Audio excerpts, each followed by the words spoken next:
మరో breaking news 14 ఏళ్లుగా సీఎంగా చేసిన చంద్రబాబు ఇచ్చిన ఏ ఒక్క హామీ కూడా నెరవేర్చలేదు అన్నారు మంత్రి పెద్దిరెడ్డి రామచంద్రారెడ్డి.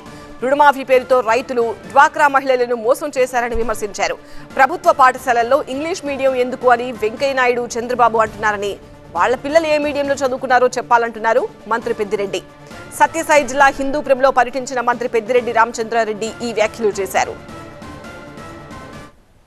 ఏ విధంగా పనిచేశారో మనమందరూ కూడా ఒకసారి ఆలోచన చేయాలి. 2014లో ఆయన ఎన్నికల హామీలు ఇచ్చాడు. మీ మహిళా సంఘాల రుణాలన్నీ కూడా మాఫీ చేస్తా అన్నారు. అదేవిధంగా రైతు రుణాలు మాఫీ చేస్తా అన్నారు. అదే యువకులకందరికీ ఇంటికి ఒక ఉద్యోగం అని చెప్పారు. మరి ఏమైనా నెరవేరాయని అడుగుతా ఉన్నాను. ఇదే చంద్రబాబు నాయుడు ఇంగ్లీష్ మీడియం అంటే ఎందుకు ఇంగ్లీష్ మీడియం అని అడిగాడు.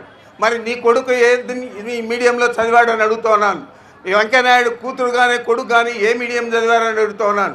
సంతానలేమి సమస్యతో బాధపడుతున్నారా? చింతించకండి. సుమారు 90,000 జంటలకు ఆనందం నింపింది ఓఎస్ఎస్ ఫర్టిలిటీ. ఈ రోజే 7825893600 కి కాల్ చేయండి. సంతానోత్పత్తి చికిత్సపై భారీ డిస్కౌంట్లు పొందండి. గుడ్ న్యూస్ చెప్పండి.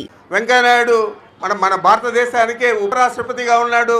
మరి వారు కూడా ఇంగ్లీష్ మీడియం ఎందుకు అంటారు అంటే డబ్బులున్న వారు మాత్రమే ఇంగ్లీష్ మీడియం చదువుకోవాలా, పేద పిల్లలు చదువుకోకూడదు అనే ఉద్దేశం తేటతెల్లం అవుతా ఉందని కూడా మీకు మనం చేస్తా ఉన్నాను. జగన్మోహన్ రెడ్డి గారు ఏ రకంగా పాలన సాగించారు, చంద్రబాబు నాయుడు ఏ విధంగా పరిపాలన చేశాడు, అవి రెండు కూడా మీరు బేరీజ్ చేసుకుంటే నక్కకు నాగలోకానికి ఉన్నంత తేడా ఉంటుందని కూడా మీకు మనం చేస్తా ఉన్నాను. అతను చెప్పాడు, చేయలేదు.